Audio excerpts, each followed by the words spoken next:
¿Qué tal, estudiantado? Bienvenidos a la prepa en línea del Instituto Frontera, a la materia de estructura socioeconómica de México. Mi nombre es Genaro López Marín y estoy aquí para hablarles el día de hoy del sindicalismo en México. Obviamente, los sindicatos son el resultado de ciertos procesos y de ciertas condiciones que se han presentado en nuestra República Mexicana. Un poquito el antecedente. Creo que mucha gente esperaba una guerra, una revolución mexicana en el 2010. Eso porque en 1910 habíamos tenido la Revolución Mexicana y en 1810 habíamos tenido la Guerra de Independencia.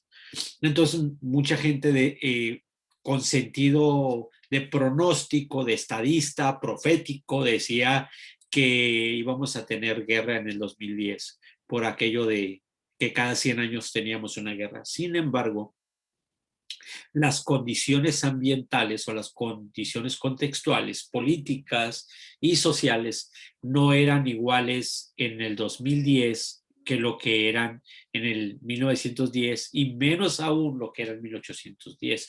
Primero porque en 1810 teníamos el régimen español sobre nosotros, el virreinato estaba operando, estaba la esclavitud a todo lo que daba y estaba la falta de derecho.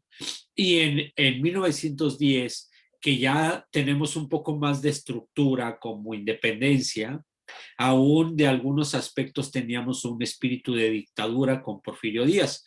Y aunque no se manejaba la esclavitud como tal, sí había, podríamos decir, los terratenientes, sí había, no había el derecho agrario y no había el derecho laboral, que digamos que son los dos grandes resultados que da la Revolución Mexicana, que es el derecho al trabajo o el derecho a la tierra. Y es base a eso, en esta circunstancia, que la Revolución Mexicana empieza en 1910 y termina en 1917. Ya aquí, quiero que se entienda desde aquí, cómo ya empieza a haber mucha influencia de los movimientos rusos o de los movimientos de los trabajadores de otros países, incluyendo Estados Unidos, y de los países en vías de desarrollo social, es decir, países que están viendo el derecho humano como la parte fundamental de la estructura de un país. Aunque esto se está peleando, o sea que los derechos humanos se han exigido que se reconozcan, no solo en la Revolución Francesa, no solo en la Ilustración, no solo en la invasión napoleónica al mundo, o el mundo europeo y del Medio Oriente y el norte de África, sino que ya había una búsqueda de organizaciones de los trabajadores para exigir sus derechos. Y es así que se forma el sindicalismo. Esta influencia hegeliana, esta influencia marxista, pues empieza a llegar a México y esto hace que cambien las condiciones para el 2010. Es decir, desde 1910, que ya andábamos por aquí formando sindicatos, hasta el 2010, o sea, 100 años de sindicalismo pudiesen ayudar a que no hubiese otra guerra.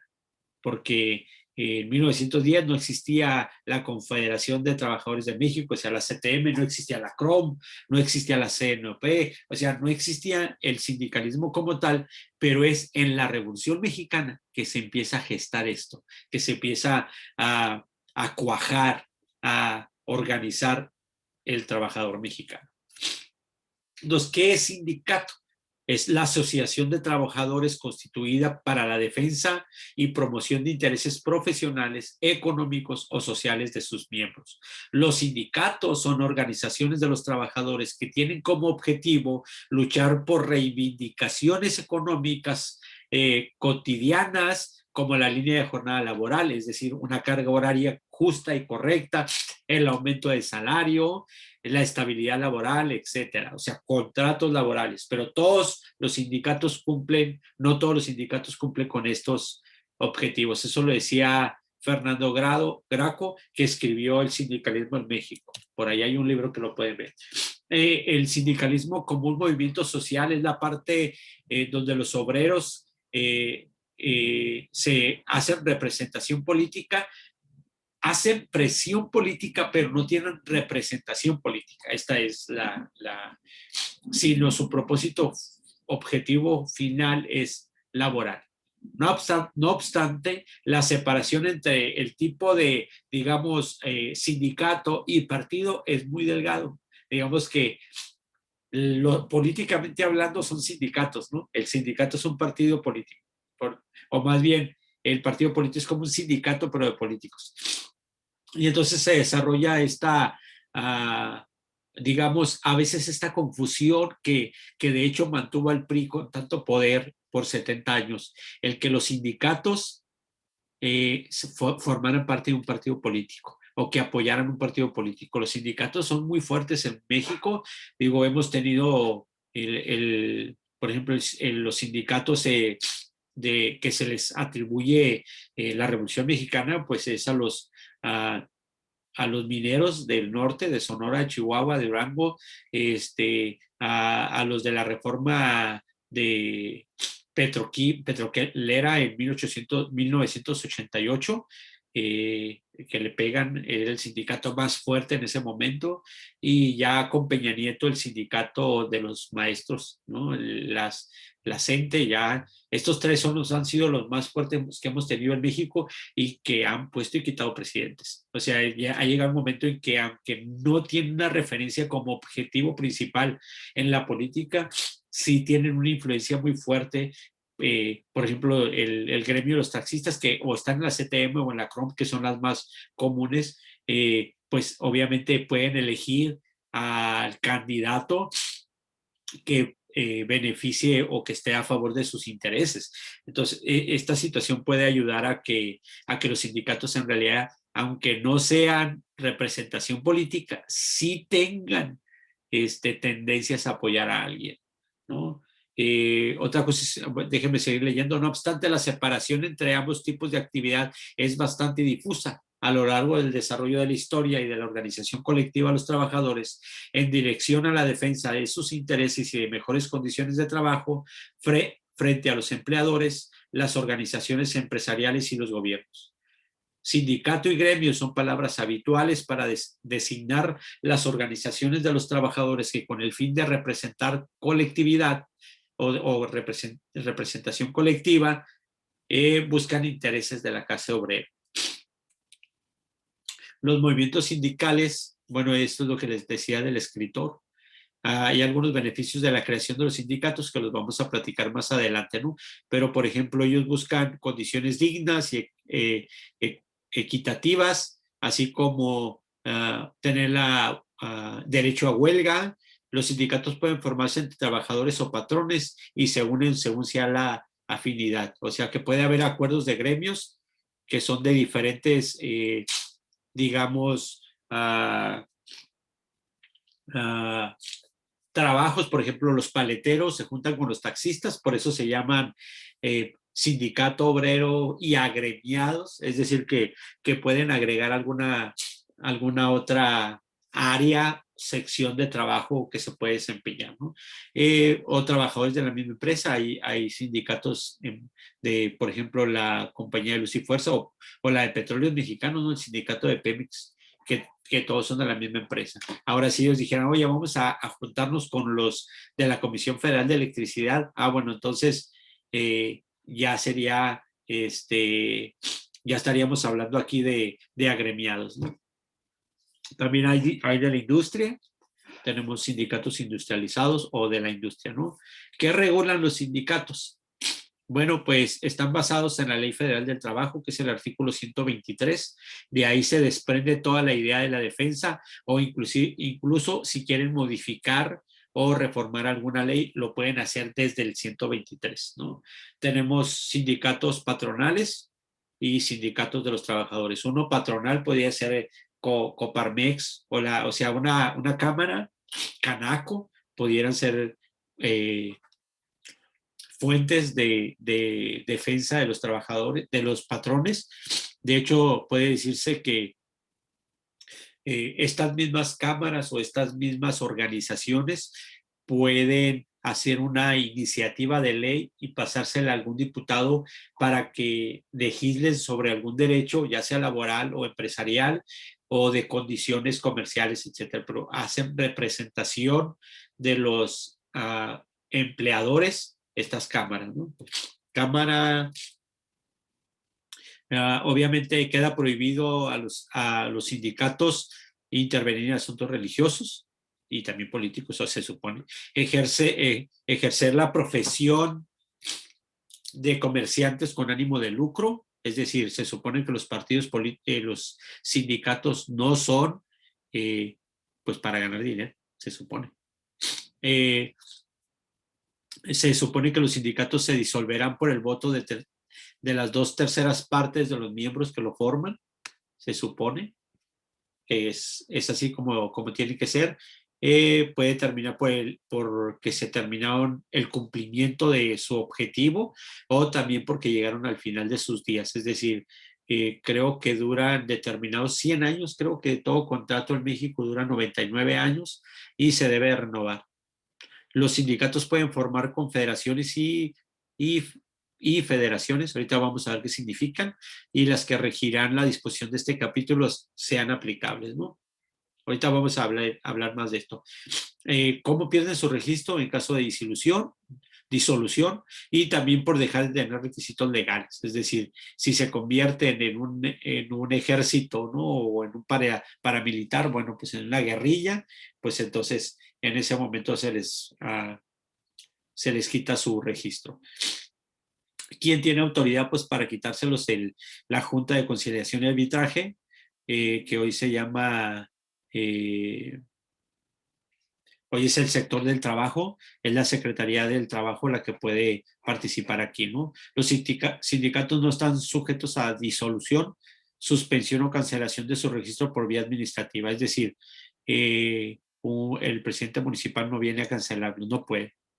Y bueno, los estatutos es la denominación, el nombre, pues, el domicilio, el objeto social, la duración, las condiciones o admisión que tienen que tener las personas, obviamente les dan una credencial y cosas así, las obligaciones y derechos de los asociados, el motivo y procedimiento o la expulsión y corrección de las disciplinas, es decir, te pueden vetar por alguna razón, tienen que formar asambleas, tienen que buscar procesos de selección, y debe de establecerse la duración de la directiva, debe tener normas administrativas, cómo se adquieren las cosas, cómo se venden las cosas, las formas de pago y las cuotas sindicales, época de presentación de cuentas y sanciones directivos en el caso de incumplimiento, normas para la liquidación patrimonial sindical y las demás normas que se aprueben en la asamblea, ¿no?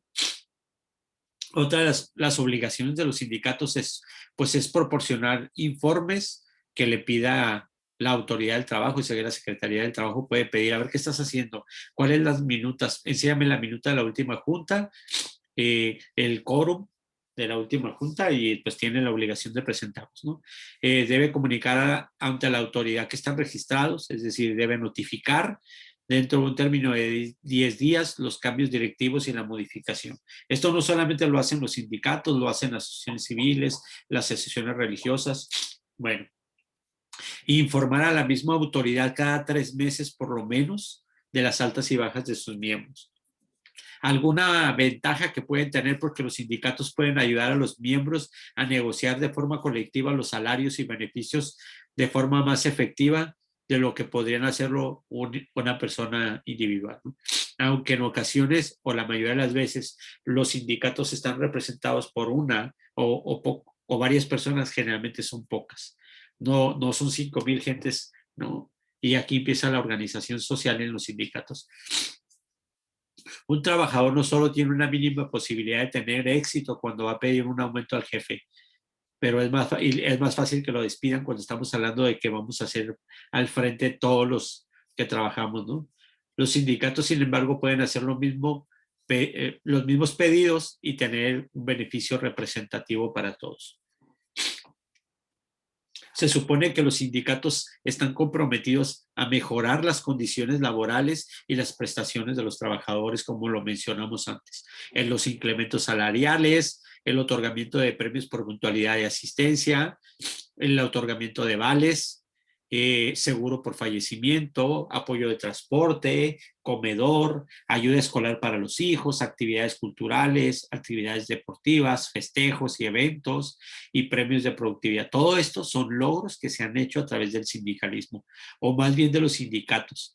Es importante comprender y que ustedes sepan, debía haber hecho una diapositiva de esto, pero hay muchísima gente que dio su vida a fin de que los derechos laborales que hoy podemos contar se lograran. Muchísimos, incluyendo mujeres, niños, hombres, gente que tuvo que dar su vida de manera justa o en ocasiones exponiéndose a la muerte con tal de ganar un beneficio. Desventajas de los sindicatos, pues que no se puede dispensar una acción personalizada, no se puede analizar el caso a detalle, o sea, no es así como, defiende solo mi caso. Decías, híjole, es difícil defender un caso cuando tienes 20,000 agremiados o 200,000.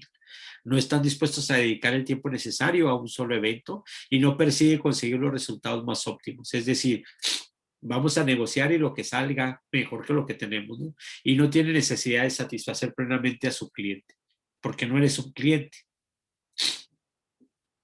¿Qué son las federaciones y confederaciones? Pues defienden intereses concretos,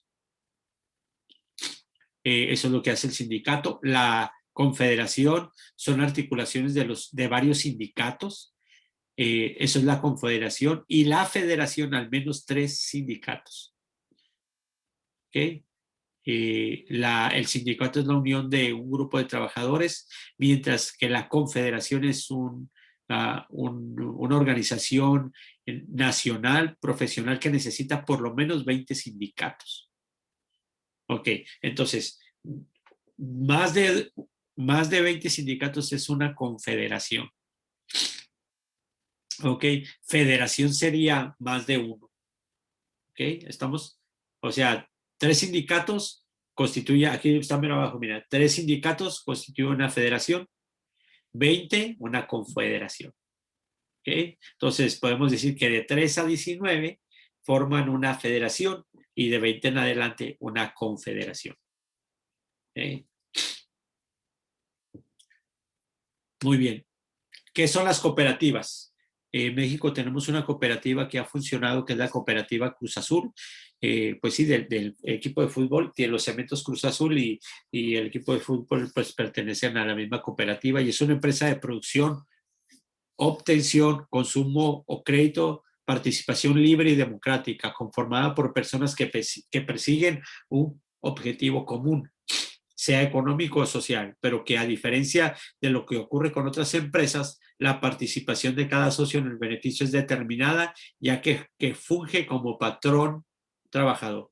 Entonces, los dueños de la empresa son los mismos trabajadores. Eso es una cooperativa. Y el origen y formación de los sindicatos, pues ya platiqué un poquito, pero se considera que el primer sindicato que se formó en México fue el 16 de septiembre de 1872, que se forma la primera asociación de tipo profesional, Círculo de Obreros. Esta organización llegó a contar con sus filas al mes de octubre de ese mismo año con 8,000 trabajadores. En su mayoría eran obreros, artesanos y obviamente eran obreros de hilados y tejidos.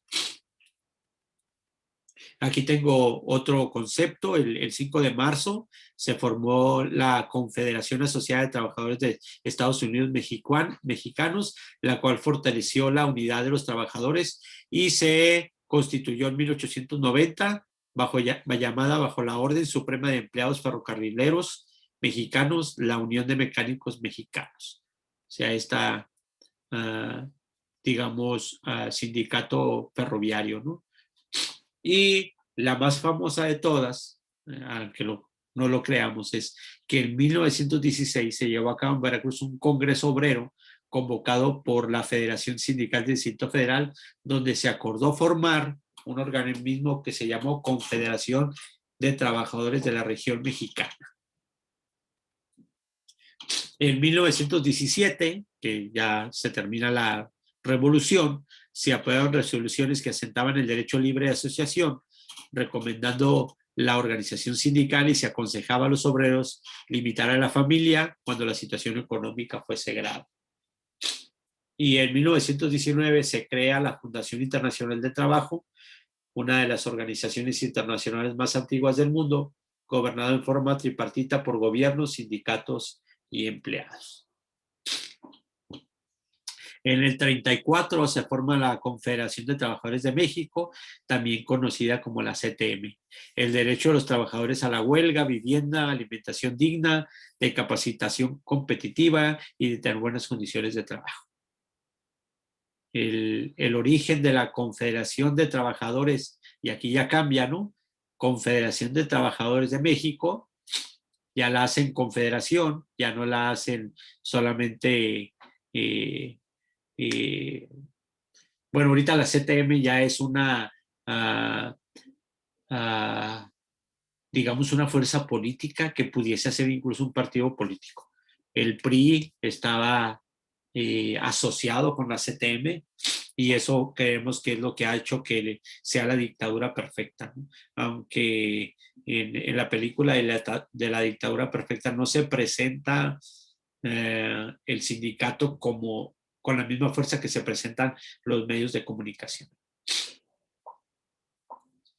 En 1951, como compensación o equilibrio con la CTM, pues nace la FROC, Federación Revolucionaria Obrera y Campesina, pero es como para nivelar un poquito la tendencia de la CTM, que ya estaba teniendo tendencias un poco partidistas o priistas, ¿no? Muchos sindicatos, termina siendo lo mismo, termina siendo lo mismo en realidad. Para León Trotsky, dice que el Partido Comunista es la herramienta fundamental para la acción revolucionaria del proletario, la organización de combate de su vanguardia que debe erigirse en dirección de la clase obrera en todos los ámbitos de su lucha, sin excepción, y por lo tanto también en el campo sindical. Obviamente, como les dije al principio, el socialismo promueve muchísimo el sindicalismo como una transformación social, ¿no? Hay un libro que se llama Los demonios del sindicalismo mexicano. Martín Moreno es el escritor, Águila es la editora o la editorial, y dice: México no merece los líderes sindicales que tiene. Y luego explica que la mayoría de los sindicatos sirven para enriquecer líderes al amparo de la protección presidencial desde hace muchos sexenios. Que aquí es donde se perdió la idea genuina del sindicalismo en México, y se convierte en un acicate, se convierte en un motivo del poder político, del control de los trabajadores, de la manipulación para que el salario mínimo no se moviese, y en los famosos pactos o alianzas que hacían los sindicatos con los partidos políticos. Bueno, pues hasta aquí mi presentación. Les recomiendo escuchar la siguiente, que tiene que ver con el partidismo en México. Muchas gracias, estamos en contacto. Un abrazo.